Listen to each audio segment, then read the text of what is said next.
how to set up an LLC or LLP or S corporation or C corporation. We've been teaching you all week how to do it, how to set it in a trust or not set it in a trust, or how to build your business in such a way that you have access to capital, how to use non-recourse capital, as well as taking out loans, how to leverage who you are, what you have, the land you have to build community. We've been teaching it all week. But if I don't teach this, the conference won't be complete. Because our real problem is not in building churches. And our real problem is not in building communities. And our real problem is not in bike trails or green spaces. The problem is in our own tent.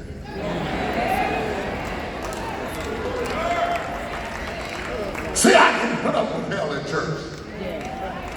All you people who talk about you being hurt and you can't deal with church, it's only an hour and a half.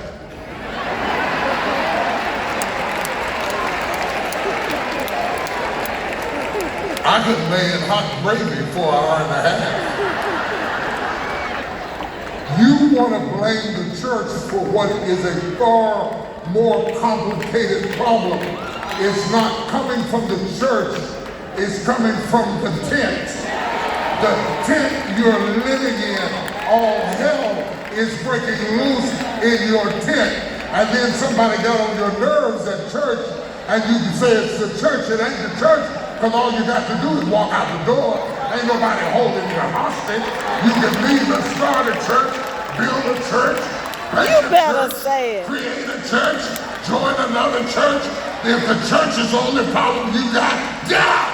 You ain't got no problem. The real problem is living with yourself.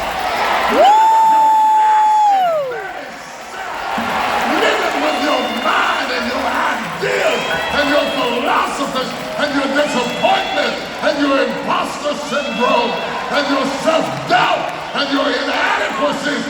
That is the real hell.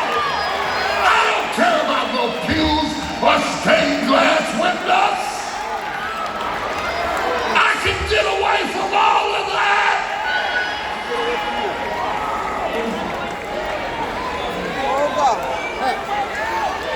You better teach. I gotta sleep in it.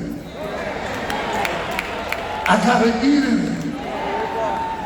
I gotta carry it around in the hot desert. I gotta put it up and take it down, and put it up and take it down, put it up and take it down. And Abraham's problem is that the tent is getting crowded.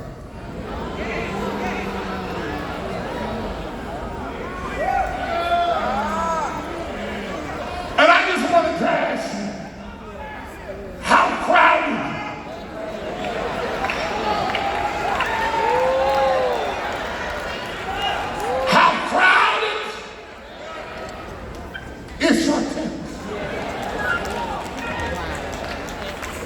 Have you got too many people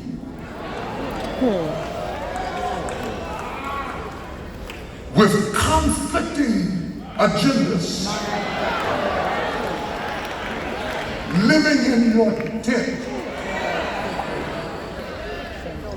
Sarah has suggested that Abraham sleep with Hagar. She really doesn't know what kind of woman Hagar is. But see, when you don't have something, watch this. You pick people on the basis of them having what you don't have without evaluating what all comes along with that. Come on. Come on. Come on. If your first husband wouldn't work, you just looking for a man with a job.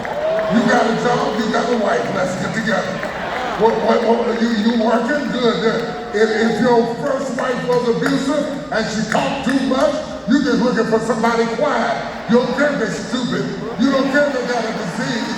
You don't care if they got lupus. You don't care if they're HIV positive. Just shut up. If you shut up, hurt, we can get married. See, when you've been hurt, you make choices based on vacancies.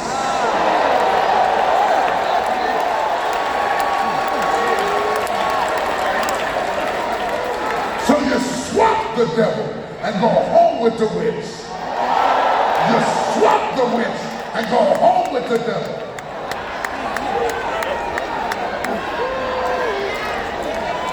And the only thing we know about Hagar is that she's fertile. We don't know whether she's foolish or not.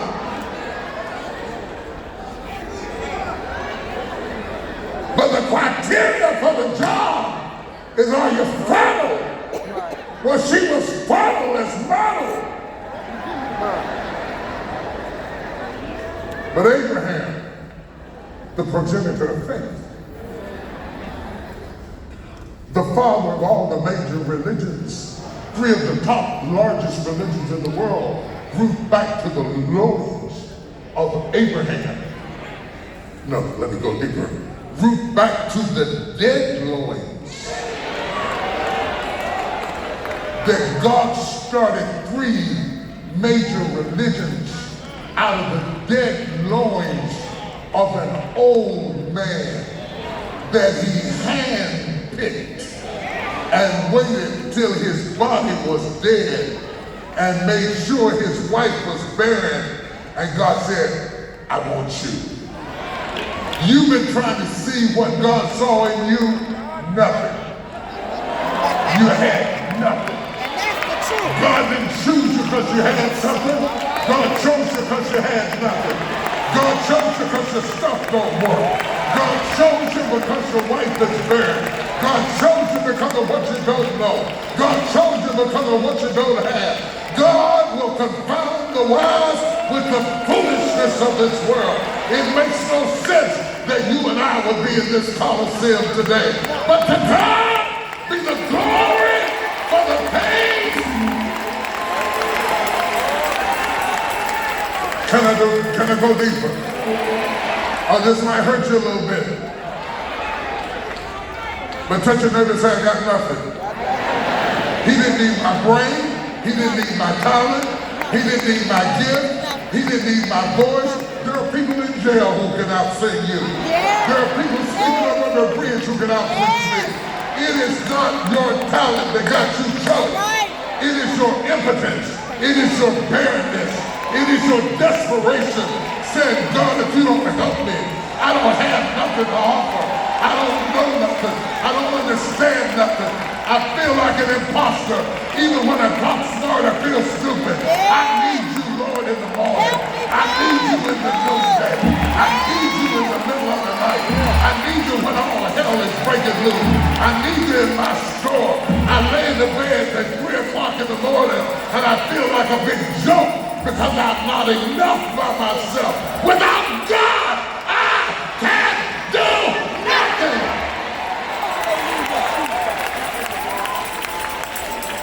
All big badges on and titles. It's a joke. Your body is dead and your wife's knees are wrinkled.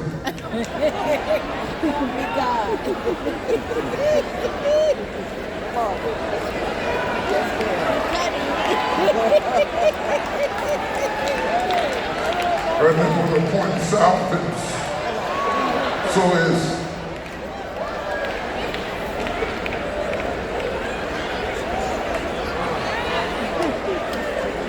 no, you don't get it. You don't get it. You don't get it. You come in front of me, and I am a little bit, but I'm not really a lot of it because it's only a little bit because a lot of it is God picks impotence.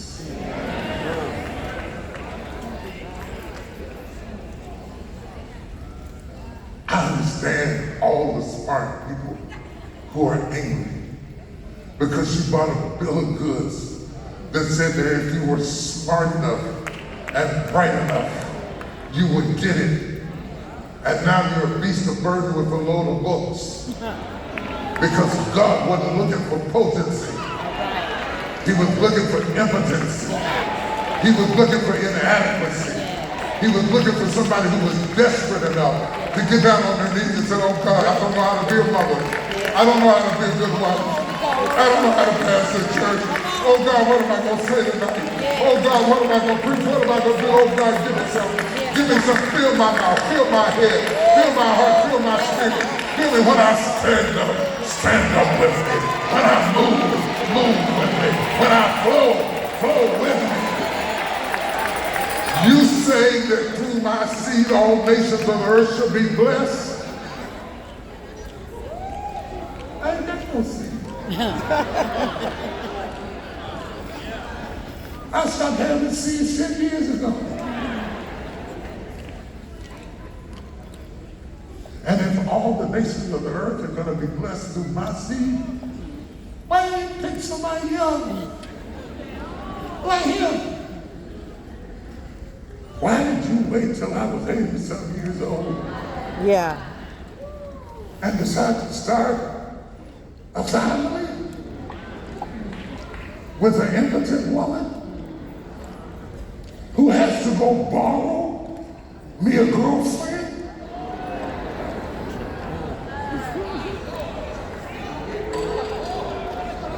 And it boggles my Western mind. Because I don't care how sick Siri get.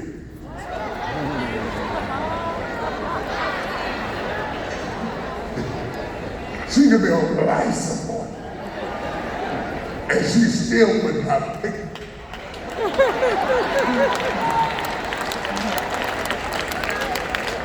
I have been married her 43 years. I have never heard her say to me, oh, it's okay.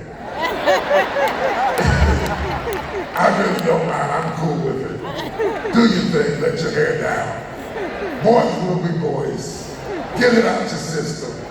I'm cool with it. Right. I ain't never heard her say that. Right. But Sarah is so sincere, so sincerely wrestling with her inadequacies as a woman,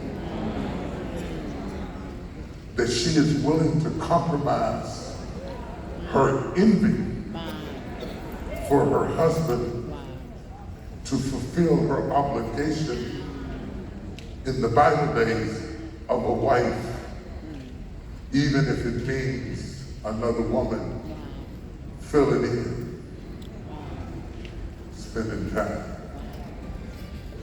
giggling softly,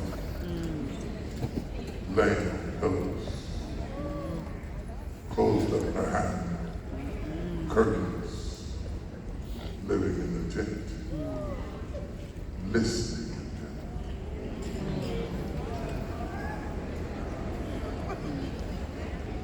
Laying in bed by yourself, listening at your husband. My God. My God. You know his voice. Yeah. You know his tones. You know his sounds. Listening at your husband having pleasure with somebody Can't do it, you Bishop. picked.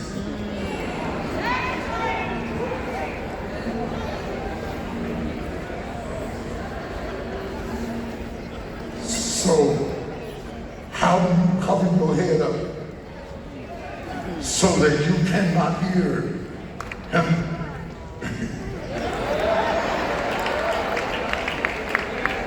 Because you know him.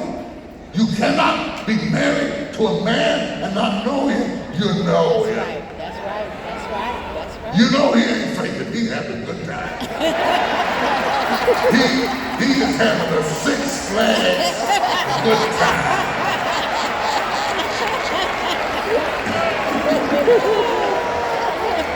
And how do you like a woman who is giving him what you can? How do you like her? How do you be nice to her? How do you wake up in the morning and say good morning and you just got out of bed with my man? Right. How do you fix your face to say how you feeling today? I know how you feeling today. I used to feel that way too.